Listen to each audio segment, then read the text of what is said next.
evening, gamers. It is your boy Q and QMG. And we are back bringing you guys the most awesome and epic podcast into the QUNIVERSE, where we talk to you guys about everything geeky, gamey, and nerdy. So what is up? You know, we are here to give you guys what you need, even though we are showing the knees because it's summertime. It's 100 and something degrees here in Memphis, Tennessee. So make sure you guys are rocking out with your air on auto. Making sure if you're in an area where you got a cool breeze, keep the windows open. Because we don't need you guys sweating like grease pigs while you're watching this. Unless you want to sweat. Then we could call you guys Keith Sweat. But we are bad. Because Keith Sweat is a bad father. Dang. Man, that's how his daughter. That man just went in on Keith. All right, that's what his daughter said. What she got locked up? God, dog. Keith, if you're watching this, I don't know what you got going on. That's this guy.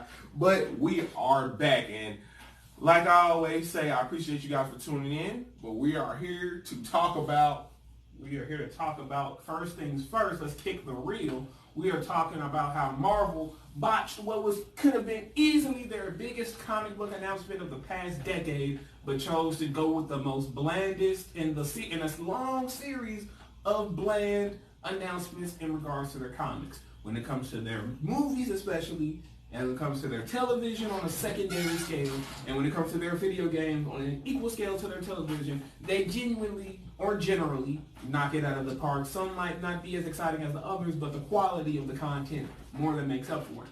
But let's first start it off. On Sunday of last week, right shortly after this podcast, mind you, there was a teaser starting with 4 with spiderwebs going around it. Woo! With the hashtag Marvel Comics. Now, there was 2 camps.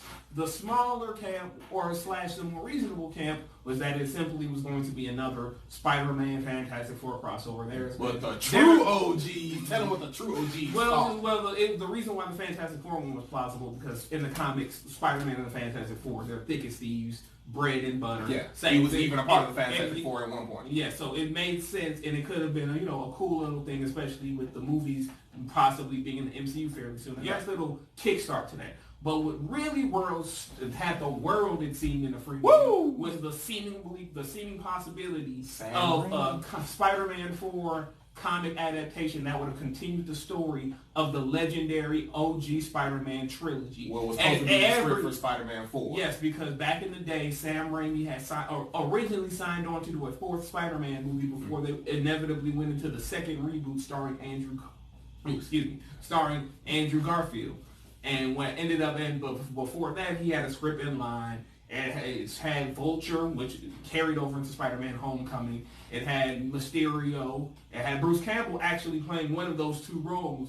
And it was going to have like a cool set piece with Mary Jane falling and Spider-Man fighting Vulture and saving her. And it was going to, deal with the aftermath of their relationship. It was a lot of things kind of unconfirmed and some things confirmed. But we know that initially, right after they got done with production for Spider-Man 3, they had it where they wanted to do Spider-Man 4. And after some prodding, Kirsten Dunst and Tobey Maguire inevitably did do a verbal agreement that they would have done it.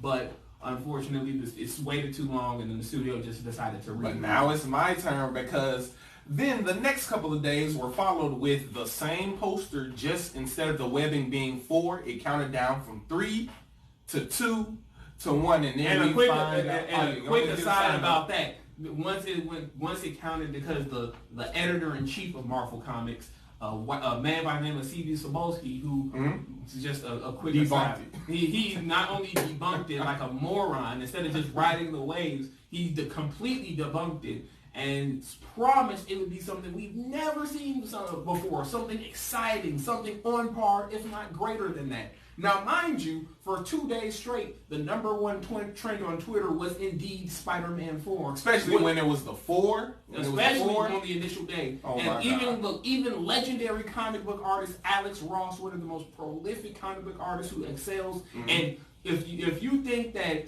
your favorite comic book movie has an ideal casting, well, he completely dunks on that from the free throw line, because he legitimately draws these characters as if they were in our real life setting from their costumes. And he's just to make a long rant short. He's one of the best artists, if not the best artist. Like I was saying, we found out when the countdown finally came to fruition, we found out not only was it none of those reasons that QMG just gave, but that it's only a comic book run being done by J.J. Abrams and his son. Henry Abrams, but then to clarify, because that's a misnomer, it's not J.J. Abrams and his son. It's really just his son with J.J. Abrams lending some creative ideas here and there.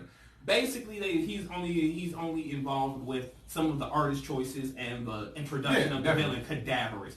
Basically, nepotism in comic books. The newest villain. The newest villain looks cool though. I think he looks pretty cool. He looks kind of ominous. Got the glowing red eye. I thought he looked pretty cool. The image Q was talking about is simply on the cover. That's the only image we have. Pretty cool. But the main point of it is shout outs for first of all, before going any further, we have a lot of people joining up on the chat. If we can, I gotta lean in. Sorry guys. What up, Takia? What up?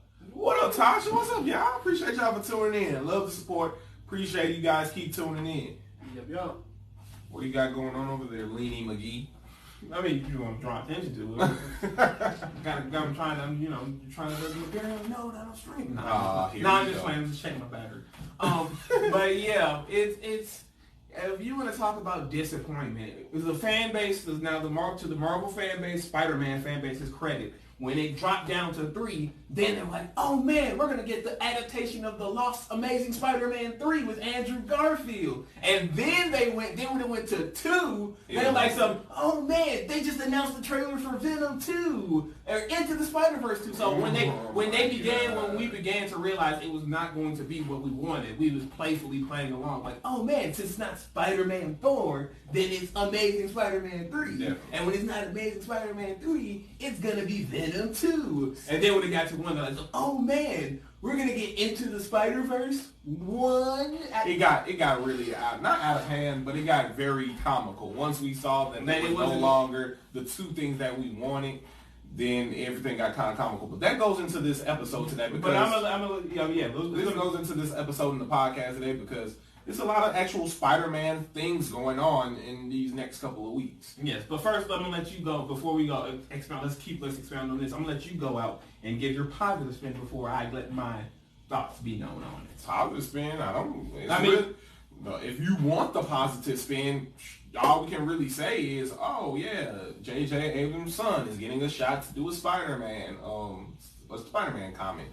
Now, as much as I can say about that, J.J. Abrams has done some alright movies, Cloverfield, not Project 9, Super 8. You got a couple here and there, so I ain't hating on J.J. Abrams. I don't know what his son can do with my favorite comic book hero, but it's like I'm happy to see what he does. As far as negatives, it wasn't the Sam Raimi Spider-Man 4. Like, that's obviously what I wanted. Right. That's 100% what I wanted. There is nothing else that I can do about that. Now that it's over, we no longer have that, but have that hope in our hearts. But we'll look at the comic book. But first, before I go into my rant, let's get the silence. Violin for no Sam Raimi. Yeah. Moment of silence. Tragedy. It's an absolute travesty and tragedy. Now, that was the worst thing Marvel could have done on a long list of worst things Marvel could have done. When we talk about, it's ironic that we're talking about this on the podcast because for those who don't know, on an unrelated topic, today marks the 30th anniversary of Batman '89, the Batman movie that started it all with Michael Keaton. And when we think about the originators of certain eras of comic book movies, there's 5 movies, I'm tripping. 5 movies that represent each era. Era 1, Superman, Christopher Reeves. Era 2, Michael Keaton's Batman. Era 3, the Resurgence era, X-Men. The secondary era, Spider-Man. And the 5th era is Iron Man. Those We 5. just sleep on Blade. Like Blade didn't have a 3-movie trilogy that just went in. But it didn't change like those movies changed the world. It was like Blade? because Blade was in the heyday of the Batman movies. So You guys let me know in the comments how y'all feel about Blade, where it ranks on Marvel. Superhero movies in general. Let me know. Yeah, but as far as I consider it in that Batman era. But more importantly, my point I'm getting to is when you speak about cultural significance, the OG Spider-Man trilogy is top tier. A lot of people to this day would prefer Tobey Maguire's Spider-Man to any interpretation. That's movies, cartoons, TV shows, what have you. And Marvel had a gold mine opportunity. When I know this is an announcement, and this means that this deal was probably in the works years, months, whatever, well before it was announced. But even then, if Marvel has the opportunity, which they do, because for those we talked about this in some of our earlier podcasts, the reason why Spider-Man is in the Marvel Cinematic Universe is because of a joint deal between Sony and Marvel. Yeah. Sony directly dictates the fate of Spider-Man in the MCU, and Marvel gets to use Spider-Man and other Sony-related Spider-Man characters in the MCU. So there could have very well been a deal in place to do that, to do such a thing where you can adapt such a sought-after thing, and for Marvel to even play with people's emotions like they were even contemplating, because they could have easily did a 5, 10, or just announced it, because that's not anything to necessarily announce on a high level. That's not even close to a major groundbreaking earth-shattering. It's just a movie director with no comic book history or no history, no writing, no artistry, no nothing in comic books, just a strict movie and television background. And he's not even the main writer, it's his son. He's giving his position in Hollywood is allowing his son this once-in-a-lifetime opportunity that not even the most prolific comic book writers that are currently out today get an opportunity to go ahead and do. And that was the major announcement. And I can't keep stressing this enough. Marvel knows their fan base. Marvel knows that nobody has forgotten the OG trilogy, has forgotten Tobey Maguire, or forgotten the significance to that character. For many in this current daily, in this era, those movies are what brought people to Spider-Man. And to play with people's emotions, starting at 4 specifically, knowing that nobody was just going to automatically assume, it's just a Fantastic Four thing. No, that may have been one of the things, but it wasn't going to be the thing at the forefront of people's mind as it trending number 1 on Twitter showed, and for them to just, it's going to be better than this. No, it's not. And the reactions online when it was officially announced echoed that. It was like, it was womp womp. Who cares about J.J. Abrams and his son writing Spider-Man? Let alone, and that led to a further discourse about the necessity of constantly writing Peter Parker stories in this day and age. Now, and I'm pretty sure Q will have the same feeling. I never want to see Peter Parker go away. I feel like Peter Parker is a timeless character who even in the movies hasn't really had his real story expounded upon in a way that makes him a fully fleshed out character. I feel like for the past 2 movies... Well, I wouldn't say not fully fleshed out. I would say there's a lot of stories where his character has been shown in different aspects, different times, different places, where the main thing about Peter is not the character itself and the stories he go through, but his character as himself dealing with different situations. You just said the same thing. No, how is it the same thing? It's not what he goes through, it's how that specific character deals with them. So of course I disagree. I say it's both of those. You can't tell a proper Spider-Man story without both of those things being forefront. But my point being is Peter Parker is a very necessary thing, and I don't see a reason why to get rid of him wholesale. Now, I do absolutely believe characters like Miles Morales and Spider-Woman and Spider-Man 2099 and Silk and all of the other Spider-adjacent characters should get as much prominence as Peter Parker in this day and age. How you gonna do that when you have 37 spiders? Well, easy. You just do it because thankfully they are blessed with creators that created them not to just sell merchandise, but actually created them to be on par with Peter. So they have enough character volume to do that and to carry their own story. I'm not saying they don't. I'm saying though, you have an oversaturated oversaturated? No, because they're vastly different. What if there was 17 Captain Americas? Well, that's a different take, because Captain America has to be one thing. Captain America has to represent the idealism of America. Why can't there be more people that do that? Because that's okay. Let me put it to you like this.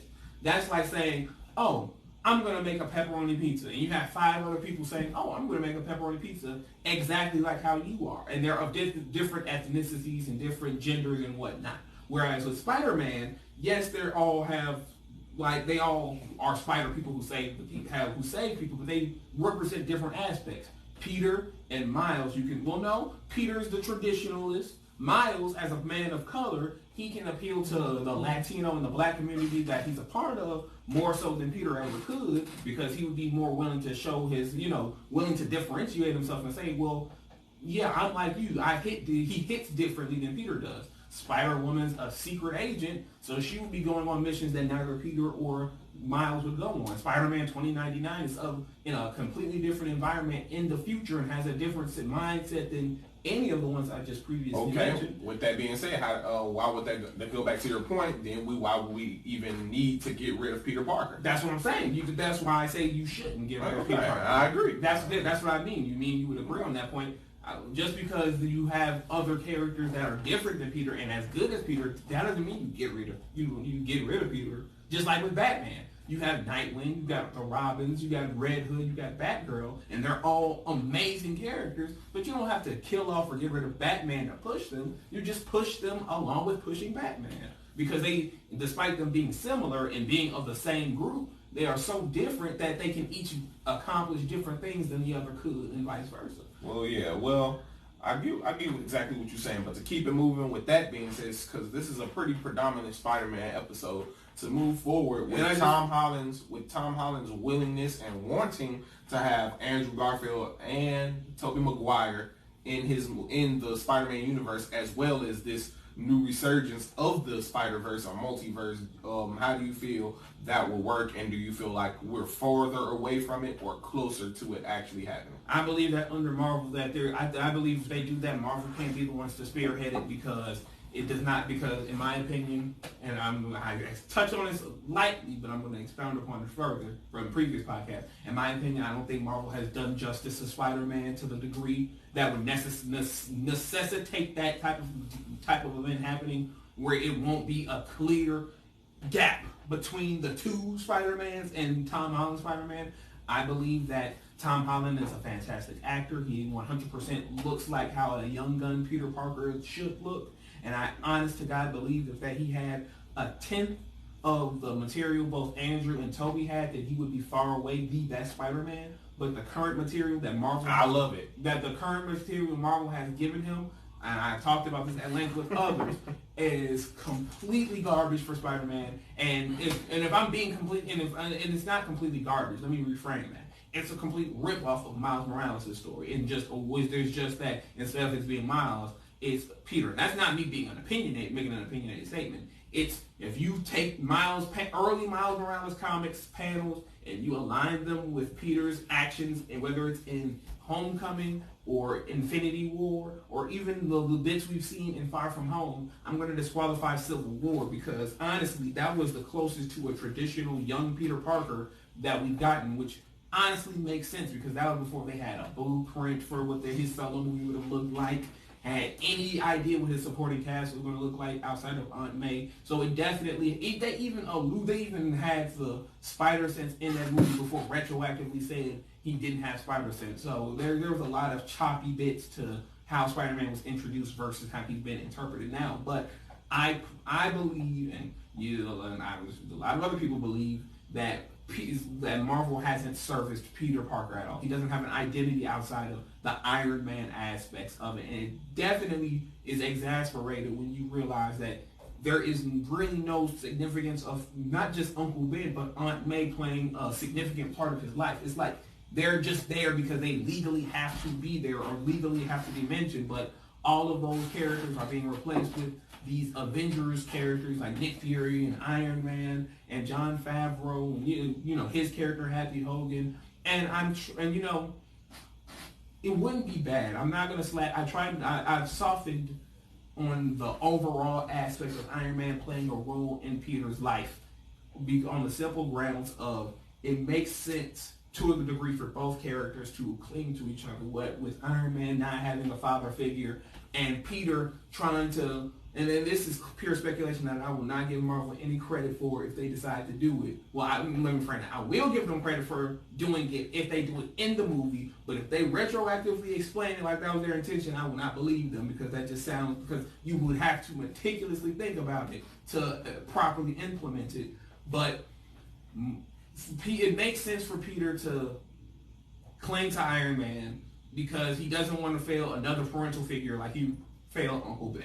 And it makes sense for Iron Man to cling to Peter because he never had a father figure in his life, and he tried so hard to not just, live up to his father's lofty expectations, but to be better than his father. So he wants to be better than his father was, but the problem is none of that has been executed well, in my opinion. I can see the blueprints of what they want to do, but they've just been so sloppily executed. Not to mention that Peter is a wholesale, more fleshed out character than Iron Man, and you know his story more and care more about his story more than Iron Man. It's that a lot, especially in Spider-Man Homecoming, there's a lot of things that just don't gel correctly and feel like if they gave it more time or just came up with a different scenario, it would have hit differently. But I know you feel differently than me. I'm so, waiting. I'm just so waiting. You go ahead. You go ahead and give your point. Let's give him a round of applause for all that. No, go ahead. Let's give him a round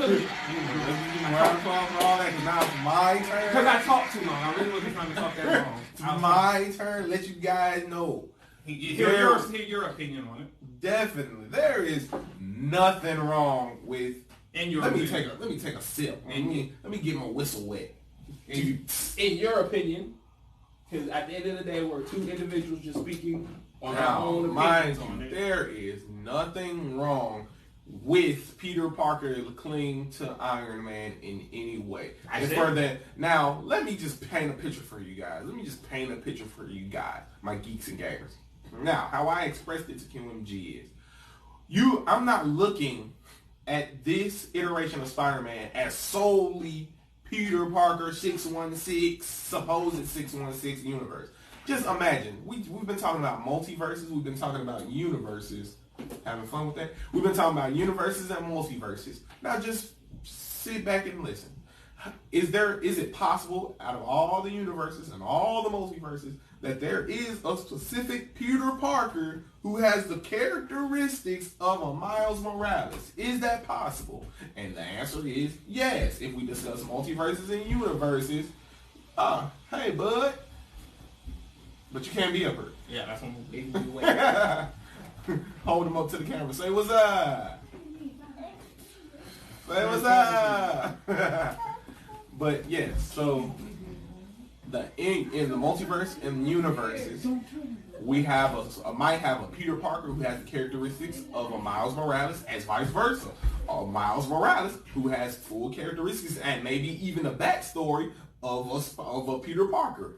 When you deal with multiverses and universes, you have to take those into account. And this just happens to be a universe where even through Uncle Ben's death, it was some stuff that Peter had to learn that Robert Downey Jr.'s Iron Man taught him. So for him being another father figure, and it seems that is the role that they're going with this Peter Parker because he's young. So he really clings to father figures with Mysterio. And or like an uncle type role, a bigger uncle, and then Robert Downey Jr. is a father type. And I'm pretty positive we might even get some type of inkling on what happened with Uncle Ben in this movie, since we haven't had it for his whole span of Spider-Man so far. So I have no problem with the direction that Marvel has taken with Iron Man and Peter Parker's relationship, and I love the material that he's been given, showing he's still a child. He's still 15. He's just turning 16. He's 18. He's 18 in this one? He's 100% 18. Well, I know some 18-year-olds who act like 15-year-olds. No offense, you guys. But with that being said, I still feel like the direction that they're taking him, because I'm pretty sure this movie is the full circle of that childish mentality where because they constantly pushing him growing. Are you going to step up and be the Spider-Man you're supposed to be, or are you going to still think about all these, not kiddie things, but more younger things to think about, like prom and summer vacation and all this? But is pushing for more of him to be this Iron Man-esque role, and I'm pretty sure in the next coming movies, towards the next phase ending, that Spider-Man will be that Iron Man-esque character. Are you finished? No, I'm not finished, because I want you guys to know Tom Holland, shout out to you, doing a wonderful job, and MCU keep giving him that material. And you done? Are you finished? You finished now? Hold on, let me make sure. And don't cheat us on the multiverse. I ain't watching no spoilers on the early release for Spider-Man Far From Home. So don't douche us out on the post-credit scene. Are you finished now? Yeah, I'm finished. Everything you just said was either A, things I've already said, and B, was ignoring the one simple thing that is the most BS and laziest thing that you could possibly do. How? Let you get your whole spiel out, just like you let me get my whole spiel out. Oh my God. That is the laziest thing in the world, because one, as a black man, and just keeping it 100%, I do not trust no white directors and producers that's the laziest thing, when Peter Parker's story is the most timeless, beloved, and understood the story. And what it does is that it de-incentivizes, and most importantly, de-characterizes Miles' story to even do something like that. Did it really? Yes, it does. How it did? Because we still got him in Spider-Verse, and it was still critically acclaimed. But listen to what I'm saying. Spider-Verse was critically acclaimed and won every award it was up for, and it still didn't make as much money as Spider-Man Homecoming. Despite for one, it was animated. Let me finish. That doesn't stop Incredibles from breaking $1 billion, nor Toy Story from breaking $1 billion, nor Shrek doing that in its heyday. Animated movies,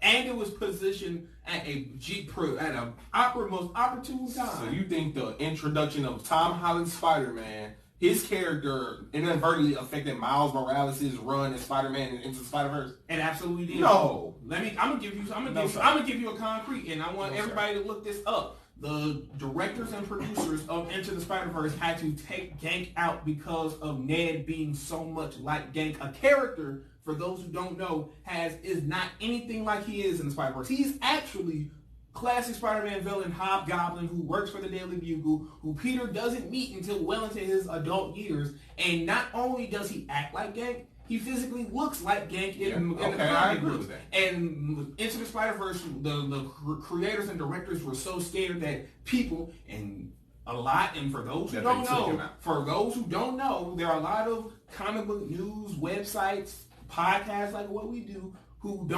aren't open, who think that anything contrary to the MCU is either ripping it off or doing it poorly, and they were afraid that despite them giving you a completely character accurate take on Gank, they were afraid that would have ended up taking away from Into the Spider-Verse. So they inevitably cut a lot of his content from the movie, but they did promise that they would add to him in the sequel that is confirmed. But they were scared to do that. There's other things, subtle things. Peter's never had a fear of heights. Miles absolutely had a fear of heights in his first years as Spider-Man. They incorporated that into Spider-Man Homecoming. The school Peter goes to is the same school that Miles went to in the comic books. Peter's never went to a technical high school, a magnet school. Thank you in any capacity, because they most certainly had that in the 60s. They had equivalents to that in the 60s and in the early 2000s, where the Ultimate Spider-Man comic book that was the inspiration for the Amazing Spider-Man series, they had those adjacents at those points in time, and he just went to a traditional high school. That was part of Peter's appeal, that he was this gifted kid in regular high school so it can appeal to other kids. And the reason why Miles went to a magnet high school was to show how children of color who go to these type of schools, and how they feel like, oh, well, like Into the Spider-Verse, like he didn't want to feel like a sellout, leaving his regular school, going to this magnet gifted school. It was a part of the cultural thing, and yet they just gave that to Peter because it was easy. There's a lot of things, if you're familiar with both characters, and specifically with Miles, there's a lot of things that they completely took from Miles and gave to Peter. And I know one of the things that you brought up with, the multiverse and stuff like that, but yeah, as you want to get comic booky / aren't we comic booky? But that's giving too much credit. That's giving a mouse. That's as I like to call it, giving a mouse a cookie. And when you give a mouse, if we all know the story, it will keep taking and taking and taking and taking and taking from you until you gotta kick the mouse out, or realistically put that cheese on that trap and call it a day. With that being said, though, you have to look at it in the demographic too.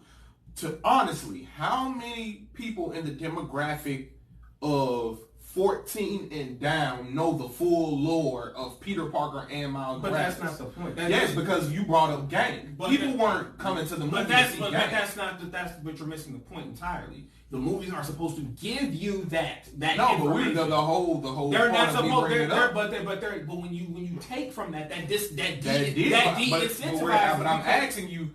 Because we were saying, did that de-incentivize people from going to see the movie? No, people weren't going to the movie to see. But it's not. And they weren't going to see because Peter was afraid of heights. They weren't going to. But I'm saying that they're now going to associate both of those with Peter and not Miles. And then when they associate it with Peter, then they're going to say, well, they're going to be wrong when they say it, but that doesn't defeat the purpose that their first mind isn't going to go to the correct character. It's going to go to the incorrect character. And the more popular that interpretation is, the less likely they're going to accept the correct interpretation. Right. Look at the X-Men. When the X-Men came out, that's not the first team. But but then again, that's an entirely different subject altogether because you're never... But that's their interpretation. But listen to what I'm saying. You're never going... It's easier to properly interpret a Spider-Man story than an X-Men story. Because the X-Men stories are one given X-Men story.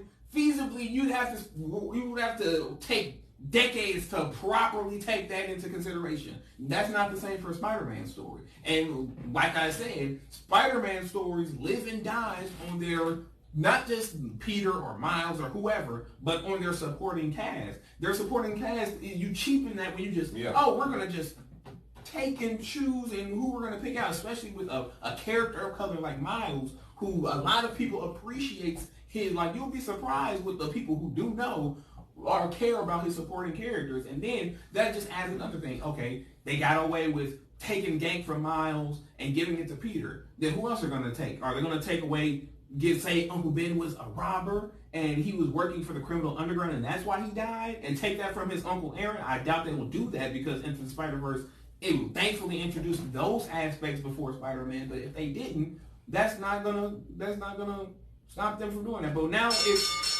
let's calm it on down. Let's bring it back down a couple spots. I want to give a shout out. Jasmine, what's up? Appreciate you tuning in. Sean, thanks for tuning in, you guys. And everybody that's tuning in right now on Facebook Live, I appreciate and love the support. You guys keep tuning in. Let me take a brief intermission to let you guys know we are up. Thanks to all the people who are following our page, Geeked Up Media. You guys can go and watch every podcast that we have done. And let me just give the official announcement that we on YouTube are at.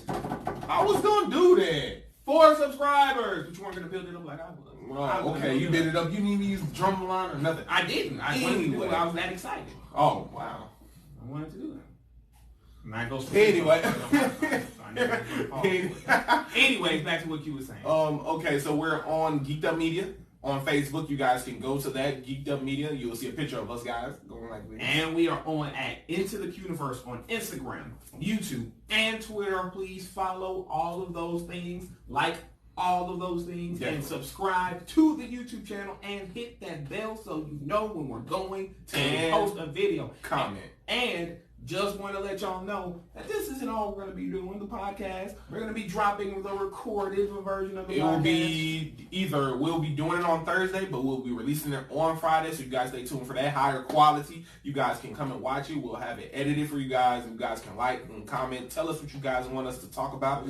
Tell us what you guys want to see, so we can catch it. We're doing it so we can catch all of the news for the week and condense it so you guys can get all the information and we could talk and we could conversate. We're also going to be dropping the strictly audio version, so say you don't have an opportunity to both just sit down and look at our beautiful faces. You can listen to my sultry voice. And my sultry voice. Oh, no, you're listening to sultry. And my sultry voice. That's a sultry voice. Or ASMR. No, because we can get flapped for ASMR. Because they now consider that porn. Whoa. Certain things. See, now we didn't take it too far. You the one that brought up ASMR. I got to educate. Let's go and take it on back. But with that being said, you guys appreciate the support. You guys keep tuning in. And now it is time for the favorite of the podcast. John Cena? Oh, no, not John Cena. Well, not John Cena, but something equivalent to what John Cena does, and that is the lightning round. So let's hit that bell. So to kick things off, this week in the video game Mortal Kombat 11, fan favorite and the very first final boss in the series, Shang Tsung, was released for early access and will be released for everybody this week. He's for trash. the first DLC character. He's trash. Objectively, yes, but he is based off of it. That's the best part. He is both voiced and based off of his movie counterpart, and he has a lot of dialogue. Definitely. Speaking of which, and I was hoping for this, and and I now know that it to be true. His dialogue matches some leaked dialogue that was released on the interwebs. Mallory, appreciate you tuning in. Shout out Mallory. Shout outs. That was released earlier this month, last month rather. And it confirms that not only are we going to be seeing the announced DLC characters in Sindel, Nightwolf, and Terminator, but we're also going to be seeing the likes of the Terminator. That's my Do that one more time. The Terminator. Y'all sing the Terminator. And for those Evil Dead and the aforementioned Bruce Campbell, Ash, and not only that, but if that one dialogue was, and that to make it clear, the dialogue I speak of is when Shang Tsung and Shao Kahn they speak. Shao Kahn brings up the fact that he's failed him too many times, and then Shang Tsung says it's only been twice, and that was on the leaked list of Shang Tsung dialogue. That means that we're not only getting those characters, but we're getting Shiva, we're getting Fujin, and most importantly, from the DC universe, the Clown Prince of Crime, the Joker, is going to be a DLC. If they don't bring back his fatality, the fake gun one again, they need to bring it back I need to see that every year on Mortal Kombat. But yeah, it's been not been confirmed, but we can infer that. So Q, my question to you is, out of all of the characters I just named, which one are you the most hyped to get your hands on? Terminator and Ash. No Spawn? 100%. Spawn, I play Spawn with Soul Calibur, so I know he's going to have new moves and everything, but I'm just not overly hyped about Spawn. Now, Ash, with that chainsaw hand and that shotgun, I'm ready to see how he get down with that. I'm going to be so litty, and as far as just the league list in general, it looks pretty promising. It wasn't nothing over the top. Now, when I heard Ash was going to be in a Terminator, I'm ready to see Terminator. If he's on the vein of Jason, I would be hyped about that, because Jason was one of my favorite DLC characters from arguably one of the best DLC characters in the fighting game period. Definitely. Now on to the next topic. This weekend, the two big toy movies of the summer dropped, and that is Chucky, Child's Play, the newest reboot with Mark Hamill voicing the aforementioned Chucky, and Aubrey Plaza, one of my new favorite comedic actresses, getting her horror chops in this one. And the reviews for this film has been amazing. Really? People have loved this movie. The first they were calling it the first real shocker of the summer. Now, something that's not a shocker and how good that is, people have been raving about it, is of course Big Toy Story 4. And I ain't seen it yet. And shout outs to my big homie Shiraz Faruqi, the editor, the head honcho with his bros of comic book debate. Shout out if you get the chance to watch it. Shout out to Key and Peele for being a duck and a bunny. He said that this movie is the equivalent of Jordan coming back to start the second three-peat. He's saying that this movie is a masterpiece. He says that I'm seeing other reviewers, Black Nerd, other people saying that this will have you crying, it'll have you laughing, of course. It's the whole enchilada. So Q, my question to you is, are you surprised with the reception of the movies, and which one would you want to see first? I'm actually surprised with both receptions. I'm surprised with both of them. What up, Uncle Ellis? Shout out to you. Appreciate you for tuning in. What up, Christian, Mr. Valentine? Appreciate you for watching. But I'm actually surprised with the reviews of both movies.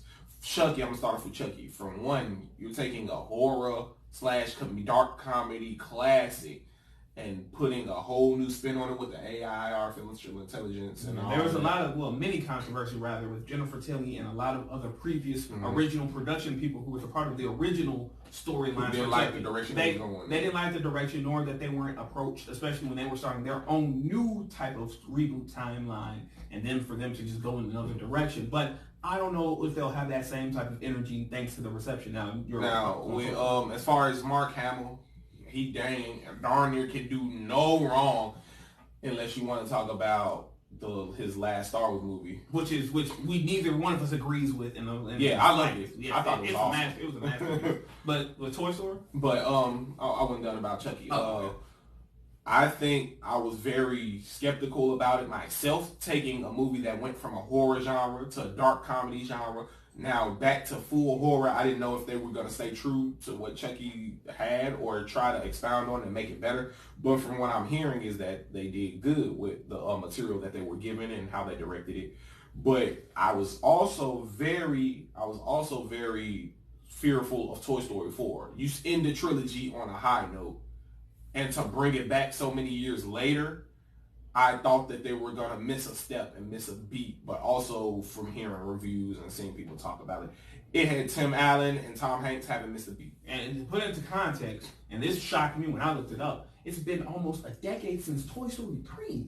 Like, that's crazy. Yeah, I remember. And it was like 8 years between 2 and 3. It's crazy. Yep. So it's, we think of, when I know when Toy Story 4 was announced, people were like, man, it's so soon. But they're like, no, it's been almost a decade. Definitely. If you just had to make a sequel. Now, the next quick fire question. And hold on. And this is not brought to you guys by Samuel Jackson Beard. Don't worry about that. This is not, I repeat. Not. So I don't know who you must be talking about your comment. But okay, keep going. But yes, in regards to the illustrious Fast and the Furious series. Now I thought about this because they were doing the ranking of the top Fast and the Furious movies, and yes, Fast 5 was indeed number 1. And not only is Hobbs and Shaw releasing in August, it has a concrete release date now, but the 9th Fast and the Furious movie has indeed announced its new cast member. And his name is John Cena. Woo! we talked about him already. Yes, ladies and gentlemen, Vin Diesel has confirmed that John Cena will be in the Fast and Furious 9, and if rumors are to be believed, he will be playing a close family member to the late, great Paul Walker. May he rest in peace. And Lord, watch over his family. And Q, with the potential of both the greatest wrestler of the Attitude Era, the great one, The Rock, and the greatest wrestler of the current generation, John Cena, being on the same side in this movie, how crazy do you think they're going to make this Fast and Furious? Let me start off with Hobbs and Shaw. Let me start off with that. We're not talking about Let me start off with that bull. Hobbs and Shaw. If y'all don't know what Hobbs and Shaw is, it is a spin-off movie to the Fast and Furious franchise starring The Rock and Jason Statham characters respectively.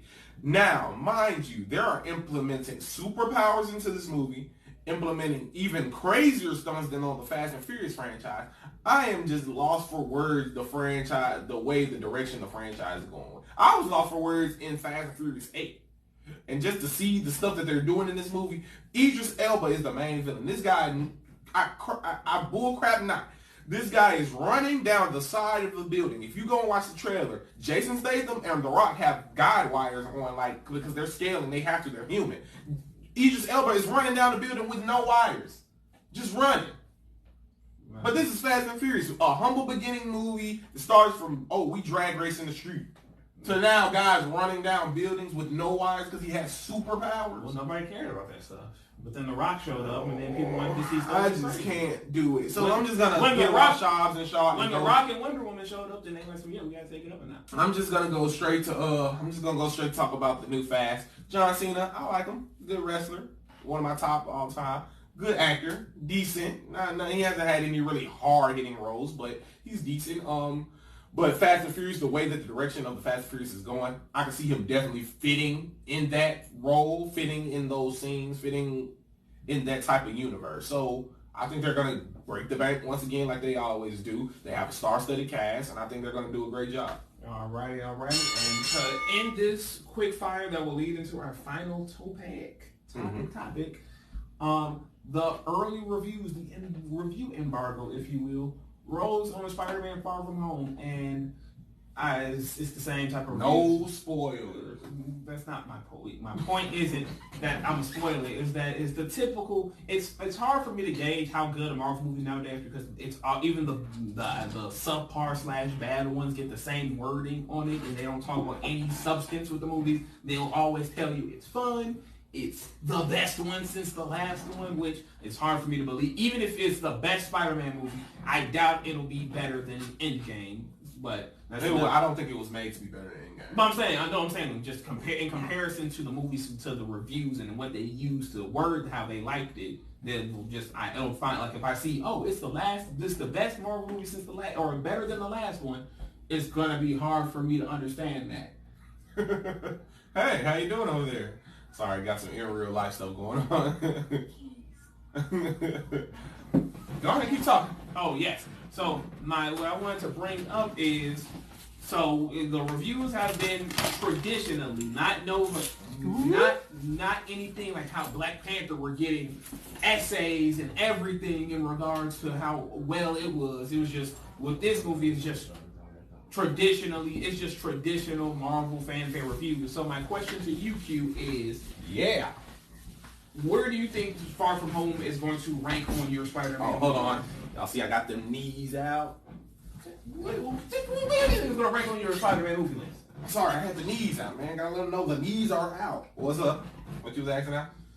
What was the question? Where is Far From Home going to rank on your Spider-Man movie list? Out of Andrew Garfield, Sam Raimi. Of every Spider-Man movie you have seen, where do you think it's going to rank? All I know is if we get any inclination of a where you don't, because you're going to go, I gotta answer the question, guys. I gotta answer. Just take out any comic book fluff. I'm talking about when you see the movie and you'll see the performances. Bro, hold on. Because the movie is not just the performances, it's the stuff in there. But too. I'm saying, I don't know yet. I can't rank it. Batman Forever had Kiss from a Rose. So, exactly. So you put it up there on your list just because that song. I say Kiss from a Rose. Yeah, I'm saying you put it up there just because that song though. They're exclusive. See what I'm saying? So they're not. So I can't say they're exclusive. Anyway, as I was saying, I can't really put it anywhere yet, but I can. That's what I'm asking. If you just give a synopsis of what I think. Where do you think it'll place? Mysterio's costume is amazing. So his costume is it not though? So that means I'm asking you, is it not? So that means you're putting. You don't want to answer. Why you don't answer? Amazing. Okay, but what does that have to do? Then we get about 3 or 4 suits from Spider-Man. Okay, those you just gave me costume design. Now this is the only thing. Let me tell you guys the only thing I don't like so far. Everybody and their mom knows he's Spider-Man, which is exactly how it should be with the people he knows. Everybody and his mama know. And let's be honest. And let's be completely honest. I know people. This is the only thing I will give it an edge over both the Andrew Garfield and the Tobey Maguire one is that they're not dragging their feet with letting his important people know he's Spider-Man. And that to me has from my early beginnings with Spider-Man, it always has bothered me because if you want to talk about the general public knowing Peter's Spider-Man, even though I would have that happen just for it to be the end of his career, especially now that we have Miles where he can take the man, where he can pass the baton, I can understand that being something you say for an end. But letting Mary Jane and Aunt May know he's Spider-Man, that doesn't do any harm. That just makes it so they understand that the person that they knew to be a wonderful person, that confirms it, and that he's not a flake or letting anything out. And traditionally, for those who don't know, they've said that Mary Jane always knew Peter was Spider-Man because one on talking about the MJ from the Far From Home. Not that. The comic book in Mary Jane. She always knew Peter was Spider-Man because she caught Peter jumping out of his window to avenge Uncle Ben's death when they were neighbors back. So why did she act all weird? That was just because she didn't want to force Peter to tell. She didn't care. She knew Peter. That's what also explained why in the comics she was less so upset with Peter when he would have to disappear with Spider-Man because she knew and she wasn't gonna just sweat him for doing the right thing. So I don't want to answer that question because I really physically can't because I have to see the movie before I can say if it's in the Sam Raimi level or not. Fair enough. So that now leads us to the final topic. And we're staying on Far From Home and we're staying on Spider-Man. He was the middle, he was the bread, he was the meat, and now he's that last piece of bread. What about the cheese? What about the lettuce? So what about the horseradish? So Spider-Man Far What about the salt? So what people unequivocally have said about Spider-Man Far From Home, horseradish will make you fart. So nobody cares about horseradish. You brought it up. Keep going, man. So Spider-Man Far From Home came out and people seen it, and whether people gave it the standard Marvel glowing review or gave it somewhere in the middle, there was one thing that was unequivocally talked about, and that was unlike Spider-Man, unlike Endgame, which didn't have a traditional end credit scene, but now it will because they're re-releasing it for one weekend to have it beat Avatar, which it will, and Avengers Endgame will be the #1 movie, a movie to rule all movies. No, Disney will take its. We'll have one #1 movie in the world and then have another #1 movie in the world. Disney's gonna have all of that. A movie to rule all movies. Disney already rules all of the movies, so it doesn't even matter. There's no reason to cheer. But that's not my point. My point is that not only are there 2 post-credit scenes, but people of all varieties of Marvel fandom, whether they enjoy it passively, they are shields for it, or they just love it more than anything, have said that the 2 credit scenes in Far From Home are GAMECHANGERS. Shut up. Just shut up. I don't want to hear nothing else. Well, too bad, because I'm not gonna spoil it. Because I want to go into there not knowing anything. I would have been happy if I didn't know. I thought the end credit scenes was just him going, hey. No, because it needs to be discussed. Because it absolutely needs to be discussed. No spoilers. What can I spoil on a movie I don't know? Then stop saying no spoilers and sit down and listen to this ride. Anything. Because at this juncture... Oh, just so you guys know, I hate spoilers. I hate them. So don't get in the comments spoiling nothing. Hey, what up, Foreign? Hey, shout out to Foreign. You guys, Foreign ABMG, you guys go follow him on YouTube. Go watch his videos, man. That man is an up-and-coming Memphis rapper. You guys go watch him. He's hot, fire. Hey, you need to push that song too, man. But yeah, there's only 2 conceivable things that will have to be a game changer. That's when you know both of them. So talking spoilers, you already know what could be. Okay, but I don't even want to think of it. But we have to talk about it. Okay. I'll talk about it, but that don't mean I'm going to go deep into it. It's got something to do with the multiverse. Or it has something to do with everyone's favorite Spider-Man villain coming into prominence. That's it. Who? Green Goblin? Right? Are we getting the Ultimate Green Goblin? That was fire. The one who's all buff and flames coming out of his mouth and face and stuff. That man turned. Now, what I have seen and I have read leads me to one conclusion, and that just like with Endgame, whatever they're doing with Far From Home is going to be something that has not been discussed, and that was with Endgame, because there were certain things in Endgame that were not discussed in any leaks I had read retroactively or read at the time, and the same is being stated for Far From Home. And that lies with the fact, and that's something we talked about previously, in that this isn't just a Marvel joint, it is a Sony joint. And not only is it a Sony joint, but this is the true ending of Phase 3 of the Marvel of the Marvel Cinematic Universe. This is not Endgame, but whatever happens in Far From Home. Iron Man 1, basically. This is Iron Man 1. This is the Winter Soldier. This is Black Panther. This is the beginning. This is the beginning. No, let me rephrase that. This isn't Iron Man. This is the Avengers. This is Ant-Man. This is this is Avengers, and this is there's only been 2 phases. What was the point of saying? No, I'm saying all of these names. I'm realizing there's only been 3. There's only been 3 phases. So that I got so lost. Yeah, I got 100% lost in the sauce. This is Avengers. This is Ant-Man. This is the story. This is the ending that's going to set the stage for the next phase of movies in the Marvel Cinematic Universe. And it can only be 2 things. It could be the aforementioned introducing of the multiverse from a Spider-Man standpoint, which would be the best way for Marvel to not just get the money, but all of the money, and or introducing the Green Goblin and something further that I'm definitely not going to expound upon because that has a lot of legitimacy to it. And we'll play into something that's going to be happening fairly soon. No, forget it. I'm going to drop it. They're gonna lay the seeds for Dark Reign. And for those who don't know what Dark Reign is a storyline in the Marvel Comics where after the Avengers let the superhero civil war and the Skrull invasion reach to a point where Earth is completely defenseless, Norman Osborn is able to slither through the ranks and become the world's greatest superhero. And he uses that opportunity to place major supervillains in positions of power that completely undercuts the Fantastic Four, Avengers, X-Men, Spider-Man, etc.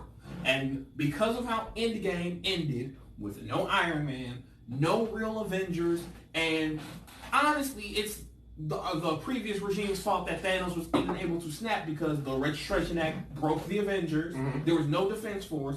Thor was completely lazy in Ragnarok and just flat out stopped caring about looking for the stones. Mm-hmm. They can pin that on the Avengers and those characters. So Norman Osborn, this new philanthropist, and they keep talking about who's gonna be the new Iron Man, who's gonna be the new Iron Man. Well, here's Norman Osborn, a philanthropist who says, who tries to, steps out into the light, and Oscorp is the new Stark Industries and all of that stuff.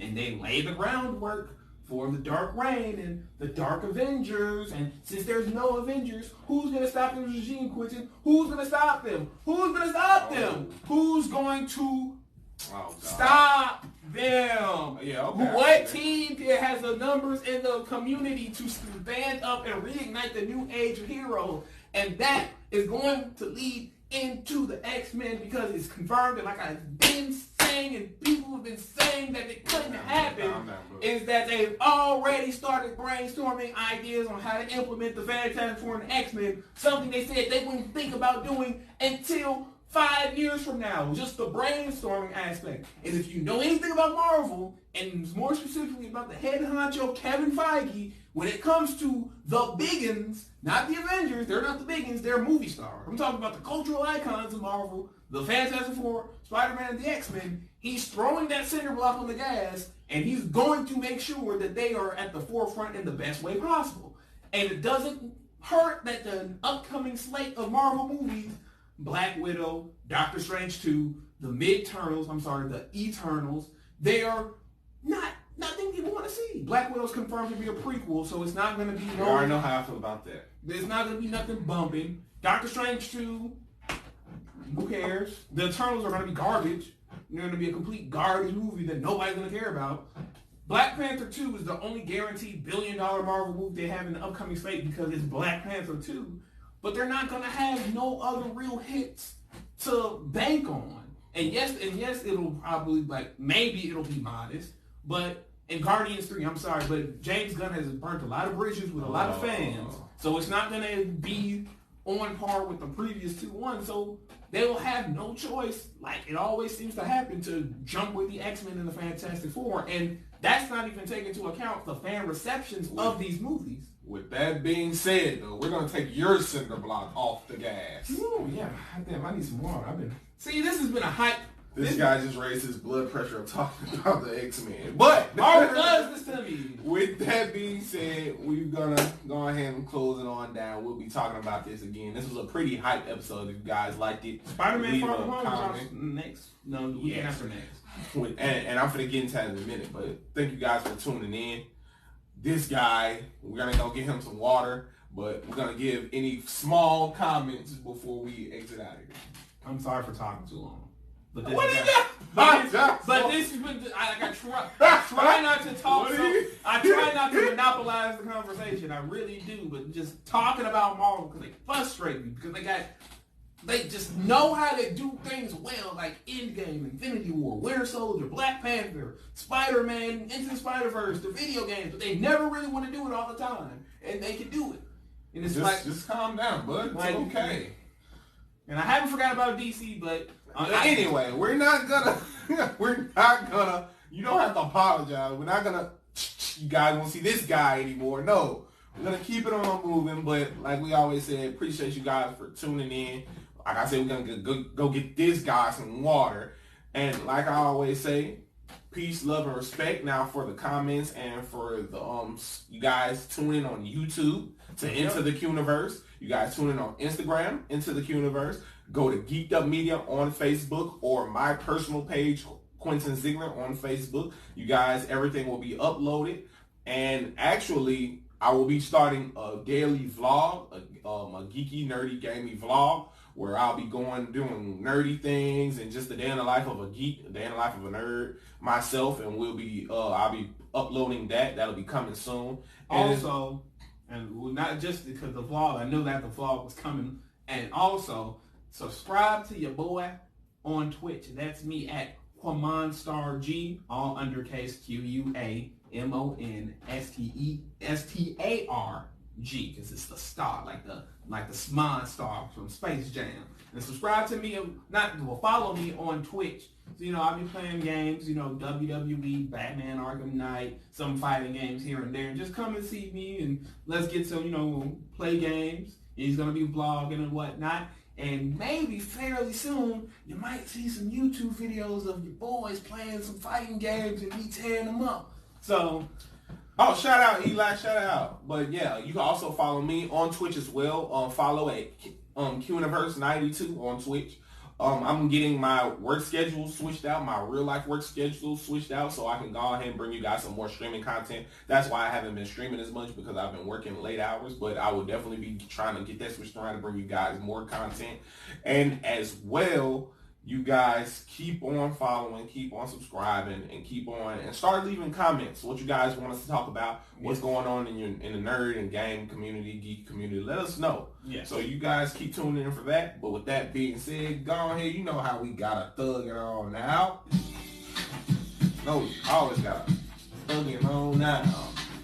So thank you guys for tuning in. Unless, God forbid, we get copyrighted with this music, and we have to go. We never get copyrighted. But thank you guys for tuning in. This was Into the QUNIVERSE. Peace, love, and respect. We signing out. Good night and good luck. Woo!